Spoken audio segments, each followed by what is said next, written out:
Subscribe now and press the bell icon. Never miss an update. प्रश्नवाली 12.2 का आज introduction class देखेंगे। इसमें हमको ब्रीथ से संबंधित उसके कुछ भाग के बारे में हमें पढ़ाई करनी है, जानना है। तो चलिए देखते हैं। पहले एक ब्रीथ बनाते हैं। यह ब्रीथ का केंद्र होता है और यह जो रेखा खींचे हैं इसे ब्रीथ का जीवा कहते हैं, ठीक है। और यह रेखा जो है ब्रीथ का त्रिज्या और ये भी त्रिज्या।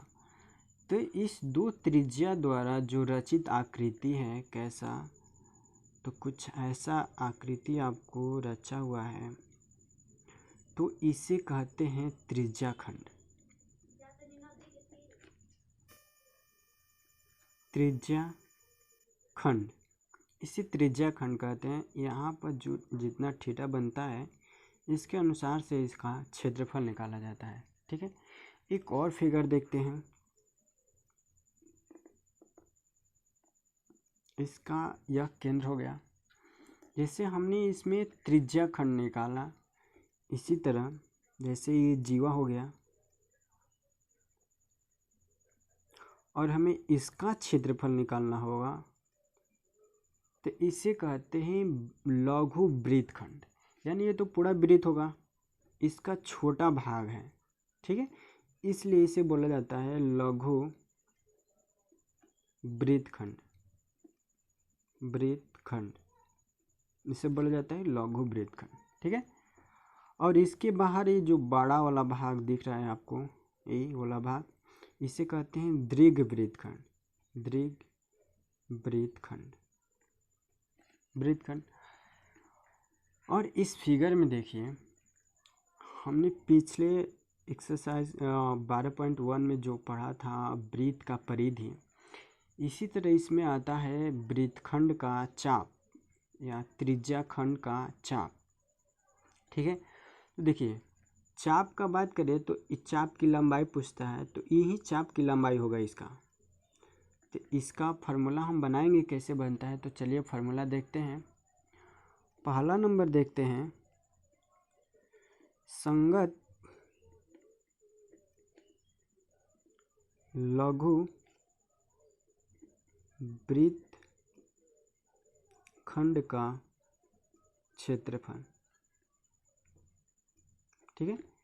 देखिए, पूरा वृत्त का क्षेत्रफल क्या होता है, थीटा बटे में 360, ठीक है। देखिए इस फिगर में देखते हैं, इस पूरा का जो पूरा वृत्त लेंगे तो इसका आपका क्षेत्रफल होगा पाई आर स्क्वायर होगा। लेकिन जब इतना भाग काट लिए तो यहाँ थीटा डिग्री के एंगल थीटा डिग्री बना, तो इसलिए थीटा बटे में 360 और पाई आर स्क्वायर, ये तो इसका क्षेत्रफल हुआ। यह त्रिज्या खंड है, लेकिन हमने यहाँ लिखा है वृत्त खंड, यानी कि ये वाला भाग को निकालना है। तो इसमें माइनस करेंगे 1/2 आर स्क्वायर, आर मतलब त्रिज्या का स्क्वायर, साइन थीटा, यानी कि जो यहाँ पर थीटा जितना थीटा बना रहेगा वहाँ यहाँ रखेंगे, ठीक है।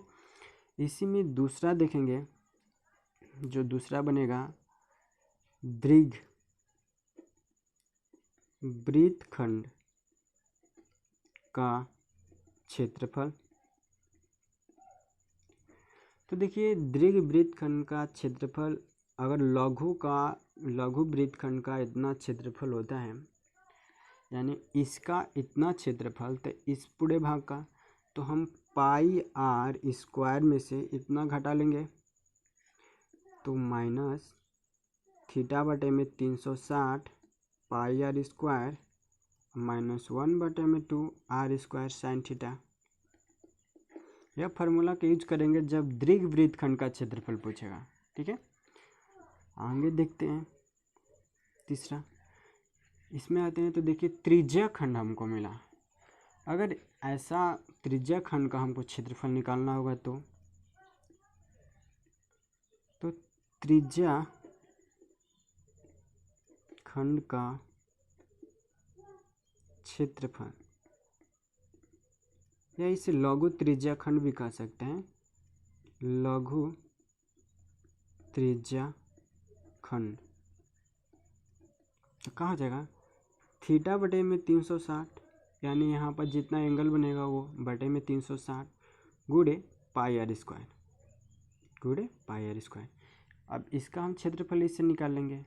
और इसी तरह शेष भाग, यानी कि इसे लघु वृत्तखंड कहें तो इसके शेष भाग को दीर्घ वृत्तखंड कहेंगे। तो अगर दीर्घ वृत्तखंड का क्षेत्रफल निकालना हो, दीर्घ त्रिज्या खंड का हमको निकालना होगा क्षेत्रफल, त्रिज्या खंड का क्षेत्रफल निकालना होगा, तो क्या करेंगे, इसका पूरे वृत्त का क्षेत्रफल क्या होगा पाई आर स्क्वायर माइनस थीटा बटे में 360, थीटा बटे में 360 पाई आर स्क्वायर, या इसको और लिख सकते हैं 360 माइनस थीटा। अगर ये थीटा दिया है तो किसी भी बिंदु पर पूरे थीटा कितना डिग्री बनता है 360 डिग्री के, और ये दिया है काट कर, तो इसका घटा लेंगे तो शेष बाहरी भाग को बचेगा, हमको इतना का इसका थीटा बचेगा। तो इसलिए 360 माइनस थीटा बटे में 360 गुणे पाई आर स्क्वायर। इस फार्मूला के भी यूज कर सकते हैं, इसको भी यूज कर सकते हैं और इसको भी यूज कर सकते हैं। ठीक है, एक आता है चाप की लंबाई, चाप की लंबाई, चाप की लंबाई।